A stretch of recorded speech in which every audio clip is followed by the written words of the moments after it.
भारत माता की। भारत माता की।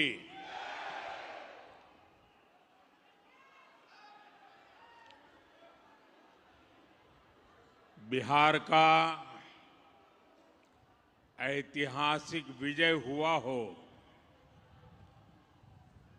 और अगर हम सूरत से आगे जा रहे हो और बिहार के लोगों को मिले भी ना जाए तो लगता है यात्रा अधूरी रह गई।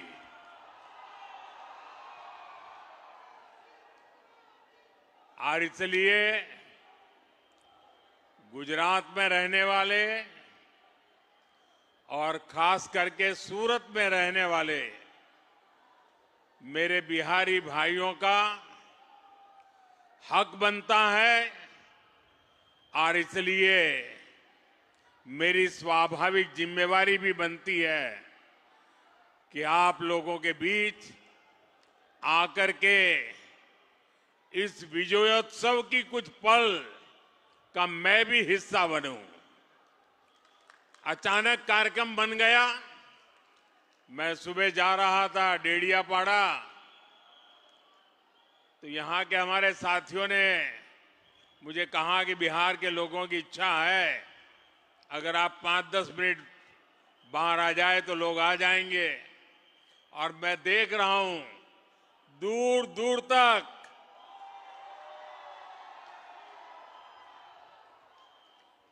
काफी मात्रा में लोग बाहर भी दिखते हैं। साथियों, आप भी जानते हैं,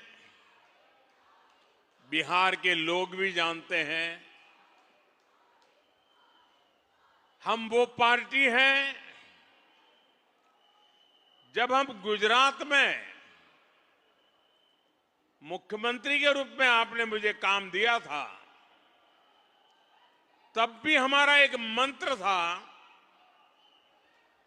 कि भारत के विकास के लिए गुजरात का विकास।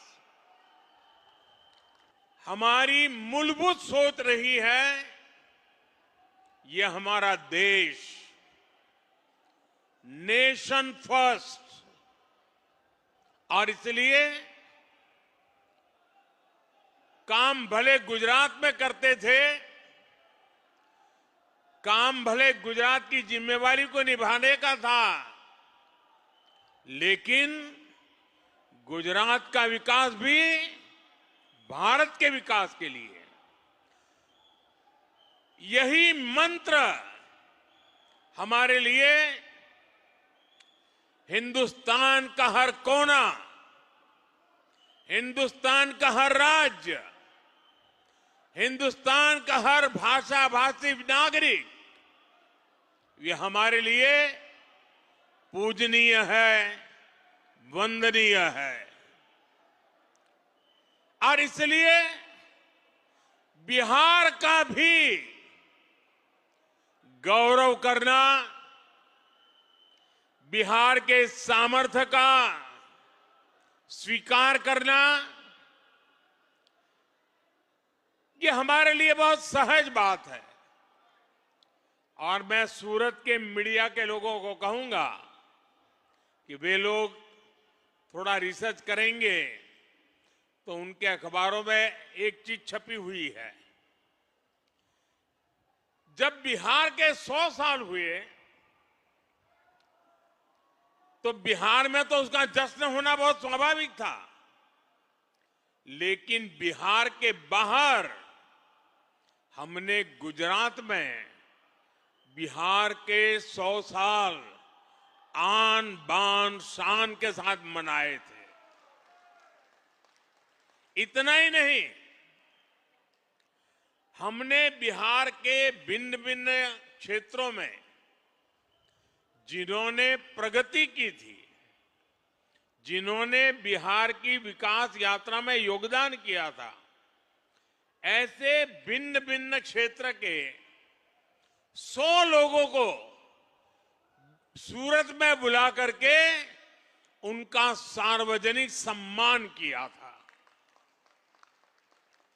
क्योंकि बिहार की वो टैलेंट बिहार का वो सामर्थ्य, उसकी ताकत हम भली भांति पहले से जानते रहे हैं। साथियों,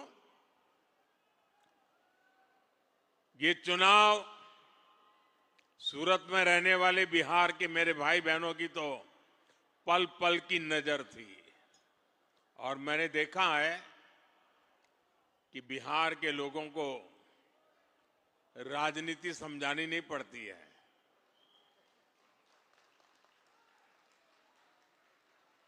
वो दुनिया को राजनीति समझाने की ताकत रखते हैं।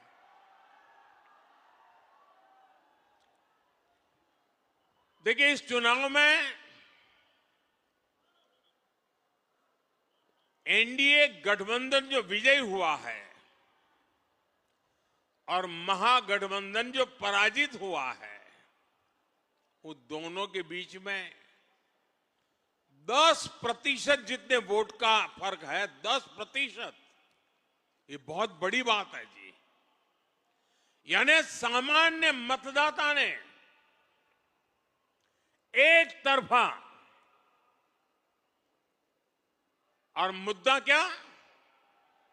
विकास। आज बिहार के अंदर विकास के प्रति जो ललक है, हर जगह पे महसूस होती थी।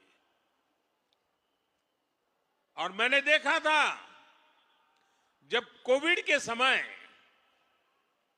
देश भर से हमारे श्रमिक भाई बहन मुसीबत में थे, लॉकडाउन था, पैदल चल चल करके अपने वतन की ओर जा रहे थे।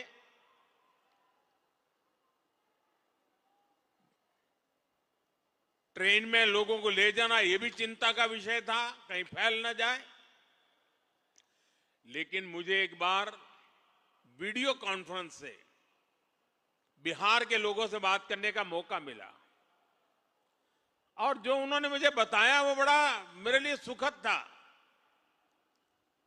वे पैदल गए थे, कई लंबे लंबे समय तक पैदल चले, कहीं व्हीकल मिला फिर पैदल गए।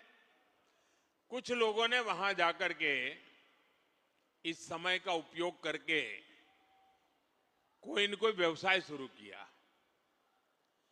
और जब मेरी उनसे वीडियो कॉन्फ्रेंस से बात हुई तो मैं हैरान था कि इतने कम समय में उन्होंने इतनी प्रगति कर दी थी। तो उन्होंने कहा, कोविड हमारे लिए तो आशीर्वाद बन गया। बोले, अब हम तो किसी राज्य में वापस नहीं जाएंगे, हम तो यहीं रहेंगे। ये बिहार के लोगों की ताकत है। और वही बिहार आज दुनिया भर में छाया हुआ है। दुनिया में कहीं जाइए, बिहार की टैलेंट आपको नजर आएगी। और ऐसा बिहार अब विकास में नई ऊंचाई को प्राप्त करने का मिजाज दिखा रहा है। इस चुनाव में उस मिजाज के दर्शन हुए हैं। बिहार की माताएं बहनें और बिहार के नौजवान, महिला युवा, ये एक ऐसा माई कॉम्बिनेशन बना है जिसने आने वाले अनेक दशकों की राजनीति का नींव मजबूत कर दी है दोस्तों। और जो राजनीति का भेषु लोग हैं, जो राजनीति पर विवेचना करते हैं, उनको कई महीने लगने वाले हैं बिहार के चुनाव नतीजों का क्या क्या प्रभाव होने वाला है इसका एनालिसिस करने में। और मैं साफ मानता हूं, हिंदुस्तान की राजनीति में इस चुनाव में आपने देखा होगा, पिछले 2 साल से बिहार में ये जमानती नेता जो जमानत पर घूम रहे हैं, वे बिहार में जा जाकर के जातिवाद का भाषण देते रहते थे। और उनसे जितनी ताकत थी, उन्होंने जातिवाद का जहर फैलाने की थी। और पुराने जमाने से उनको लगता था शायद इससे उनका खेल हो जाएगा। बिहार के इस चुनाव ने जातिवाद के उस जहर को पूरी तरह नकार दिया है। ये देश के लिए बहुत ही उज्जवल संकेत है। बिहार के अंदर सार्वजनिक कार्यक्रमों में गैर कानूनी तरीके से जमीन ने कब्जा करके, मकानों को कब्जा करके जो वक्फ बना दिया जाता था, हमने देखा था तमिलनाडु में हजार हजार साल पुराने गांव के गांव वक्फ प्रॉपर्टी बना दिए गए थे। देश भर में चिंता बन पड़ी थी। तब जाकर के हमने पार्लियामेंट में कानून पास किया वक्फ को लेकर के। बिहार के चुनाव में ये जमानती नामदार, उनके साथी दल सार्वजनिक रूप से वक्फ कानून को फाड़ देते थे और ये कहते थे कि हम जीत करके आएंगे, वक्फ कानून को लागू नहीं होने देंगे। बिहार के लोगों ने इस सांप्रदायिक जहर को भी विकास की राह पर चलते हुए पूरी तरह नकार दिया है। साथियों, वहां पर बिहार के वरिष्ठ नेता, आपने पिछले 2-3 साल के बिहार विधानसभा के दृश्य देखे होंगे। जिस प्रकार से नीतीश कुमार को अपमानित करने की फैशन बन गई थी, ऐसे भद्दे शब्दों का उपयोग होता था, जो पार्लियामेंट में भी जो दूसरे नामदार हैं वो भी पार्लियामेंट की सारी मर्यादाएं तोड़ करके जिस प्रकार की भद्दी हरकतें करते हैं, वैसी पटना में होती थी। न देश की जनता इसे स्वीकार करती है और न ही बिहार की जनता कतई इसको स्वीकार कर सकती है। ऐसे कई बातें हैं जिन्होंने इनके प्रति पूरी तरह नफरत का माहौल इस चुनाव में नजर आ रहा था। साथियों,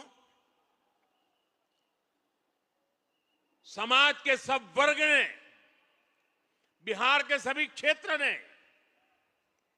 एनडीए को, एनडीए के साथी दलों को अभूतपूर्व समर्थन दिया है। अगर मैं जहां दलित समुदाय के प्रभाव वाले क्षेत्र वाली सीटें हैं, 38 सीटें, 34 सीटें एनडीए जीत गया। ये इतना बड़ा झूठ फैलाते थे, दलित समाज ने उनको ठुकरा दिया। साथियों, देश ये मुस्लिम लीगी माओवादी कांग्रेस को, एमएमसी, मुस्लिम लीगी माओवादी कांग्रेस, देश तो अस्वीकार कर चुकी है। कांग्रेस पार्टी में जो राष्ट्रीय विचारों से पले बड़े लोग हैं, जिन्होंने कभी इंदिरा जी और राजीव गांधी जैसे लोगों के नेतृत्व में काम किया है, ऐसे कांग्रेस का बहुत बड़ा वर्ग ये नामदार की हरकतों से दुखी है। वो कहते हैं अब कांग्रेस को कोई बचा नहीं सकता है।